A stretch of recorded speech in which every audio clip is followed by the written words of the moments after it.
Hey, Gary here. Welcome to Book Mob episode 18. Today I'm going to be talking about print books, ebooks, and audiobooks. Print books being my favorite, ebooks being very, very convenient, and audiobooks, well, to tell the truth, I've never listened to a book on audio, though I'm hearing a lot of good stuff about it. Now, what are the merits?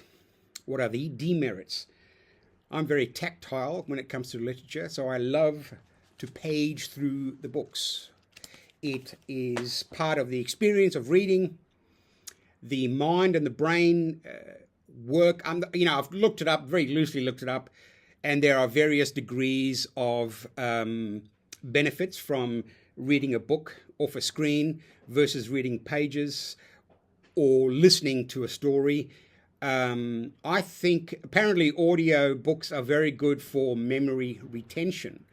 So maybe it might be good to listen to, say, non-fiction books or textbooks that where you need to, accumulate facts. But on the other hand, if you like literature and you like reading and you like visiting bookshops and you like browsing and you like finding out about books and writers that you've never heard of, I mean, by going to a bookshop, it's one of the best places. And I know that you can browse online, but there's something inherently different about, it's instinctual to be in a bookshop with hundreds of other people all circling and wandering around the aisles, picking up books, looking at the blurbs, putting them down, basically a tactile literature experience. Now, that's not to say that I have read books I have read ebooks. And I went through a stage where I decided that I wasn't going to buy any more print books because my library is just out of control. I move a lot, so every 3 to 4 years I'm moving, and I literally have to cull my library. I mainly throw away books, give away some, put some in mini libraries. But at the end of the day, if I was in one place for 30 years, I probably would keep every single book I ever picked up or read or started to read it, or put in a pile that says will be read one day.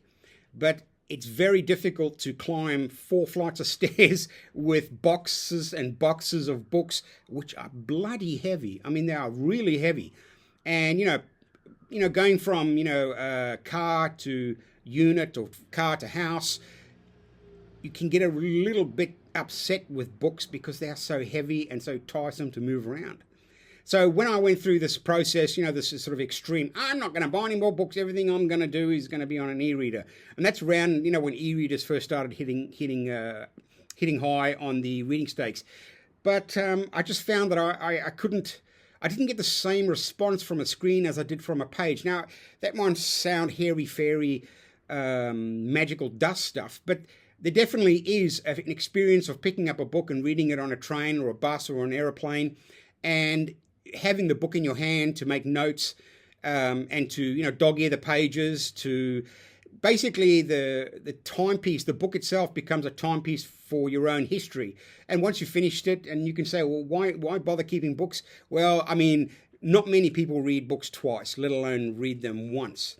But if you're a book lover and a book reader, and I mean, when I say book lover, I mean a lover of literature that you read, that you enjoy reading, that when you put a book up on a bookshelf, you can look at the spine of a book, and depending on its impact on you, you can recall the story, recall the facts, whatever you were reading.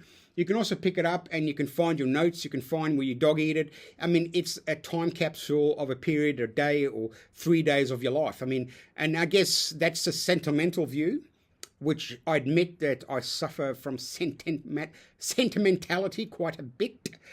On the other hand, the idea that in this day and age we can cram thousands of books onto a device and carry around almost, enough books that you would never, even if you read every day for 24 hours for the rest of your life, you still couldn't finish them. I mean, that is just brilliant. I mean, you think about it, and it's the kind of stuff that when I grew up in the 70s and the 80s, I mean, these were the stuff of dreams. This was science fiction, and here it is now, and I don't take full advantage of it. I'm unsure really why. After my desire to read every single book on which failed miserably, I then said, okay, what I'll do is I'll only buy quality hardback books that I'll put my money where my mouth is, and I'll read my less expensive books on on an e-reader, like Kindle or many of the other. I mean, even just off your phone. I mean, it doesn't really matter. Apple Books. So at the end of the day, I even tried that, but that still didn't work. I still found myself picking up paperbacks. I love going to bookstores where there are hundreds of other people wandering around. I mean, you just go to Kinokuniya. I can't even pronounce it. Kinokuniya, which is in the city, which is my favorite bookshop, on the corner of Pitt and George Street in the city. And you go there on a weekend, a Saturday, a Sunday, and in June week, but on a weekend, it is packed with people, packed with readers, people wandering and slipping in and out of the aisles, picking up books, reading books, looking at blurbs, finding new writers. I mean, it's one great way to wander shelves and just, scan your eyes and come across a name you've never heard of, or come across a name that just sparks your interest. Pick up the book, see what they've written, what he or she has written. And to me, that is a deep, exploratory journey. I mean, it's fun to wander around a bookshop. You can spend, hours just wandering around, waiting to find the book that's going to jump out and pick at you. Now, again, you can browse on ebooks. You can look at libraries. But for me, I just find the whole idea of this sort of clinical sort of space where, I guess if I, lived in some sort of minimalist future world where everything is hidden, including my books, and I would just have to, I could read a book off the wall or something. Well, yeah, I mean, that has, a slight interest. But for me, the ebook is more of a tool, like if you go somewhere and you need information like maps or illustrations, or that you need to access the internet at the same time while you're reading, which is why I think they initially they just made Kindles and all that just for reading, but then they just realized, well, people just don't live like that anymore. And people like to circulate their minds. They might read something and then they want to understand it. Who's this person? They look it up. So what I'm saying is ebooks are extremely powerful tool. And I have read fiction books on my e-reader in the past, but I don't think I'll ever give up books. Well, I mean, who knows how many more moves can I carry this bunch of paper behind me? Because literally it's just tons and tons of paper. Now, audiobooks, I've never ever listened to a book. And I assume that it must be very, very good, because thousands and thousands of people are doing it. I mean, audiobooks have really skyrocketed. I mean, I think they've probably overtaken ebooks. And with all the different apps for audiobooks coming out, you've got well-known voices telling you stories. I mean, in a sense, that is quite beautiful. I mean, could you imagine hearing Stephen Fry narrate his ancient, books on Troy and Greece? I'm not sure. I don't know if he does it, but I would assume that a person of his status would be reading his own books for listener pleasure. So audiobooks are interesting because they really do get to the storytelling beauty of, literally the cliche, sitting around the campfire while someone tells a story. I mean, and I can't, why haven't I used audiobooks? I don't know. It feels like I'm still in my learning phase of reading. I still like to be challenged, and I think that reading books is a challenge. That reading text and on paper, so, I mean, obviously on an ebook you're still reading text as well. But what I'm saying is, for my personal choice, having a book that requires no power, won't run out of, you won't run out of juice. Yeah, you can say, oh, the lights go out, but you can always light a match. So in one sense, in a primitive way, reading tactile print books does offer a very, very basic human need of turning a page and telling a story. What happens in the future? This is what I'm not worried. It's not like I said I'm worried about it. But what happens if you can't buy books anymore? You know, the way the politics of the world is just evolving into this opinionated, I don't think you should read this, I don't think you are able to understand this, whatever it is that people are choosing now to rewrite books, to ban books. I mean, you could wake up one morning and 50 books could have disappeared from your digital library.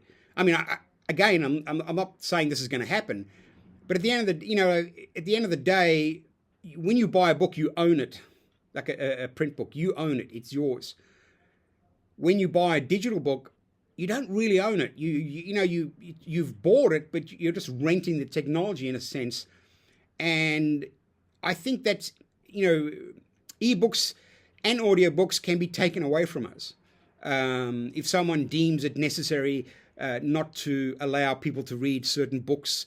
And the thing is, the government already, in many countries, including our own, has made those those decisions for us, and we don't even know it's happening.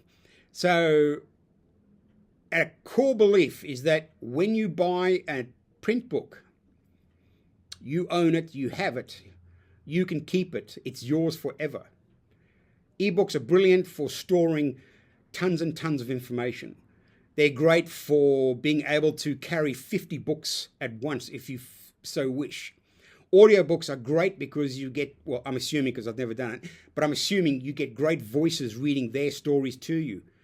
And I mean, I can see myself being drawn towards audiobooks, definitely, more so than ebooks.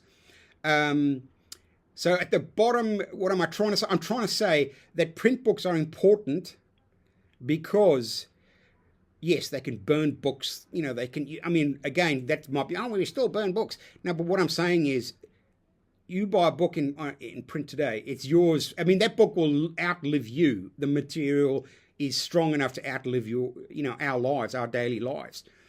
But you have your library on a digital platform. It does worry me that it's very easy for companies, for governments to collude and say, you know what? I don't want people reading this book. I don't like the ideas in this book. I think people should not be allowed to read this. And it's gone. And it can happen. And I think it's already happened. So, reading is great.